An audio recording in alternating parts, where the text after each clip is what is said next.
Muling pinag-usapan sina Coco Martin at Julia Montes matapos ang naging panayam sa kanila ni Julius Babao kung saan napunta ang usapan sa kanilang relasyon at kung nagkakaroon ba sila ng mga hindi pagkakaunawaan bilang magpartner.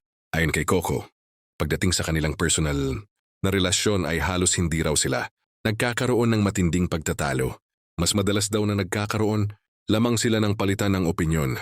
Pagdating sa trabaho, lalo na ngayong mas involved na rin si Julia sa kanilang mga proyekto.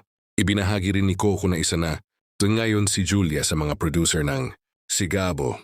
Dahil dito, natural lamang umano na magkaroon sila ng sharing of ideas at magkakaibang suwestyon.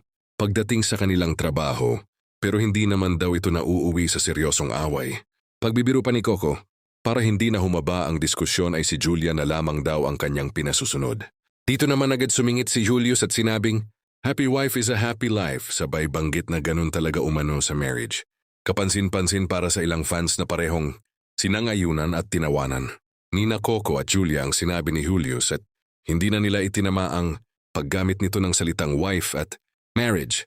Dahil dito, diliwising ang pink trace him kung may mas malalim. Pang ibig sabihin ang naging reaksyon ng dalawa.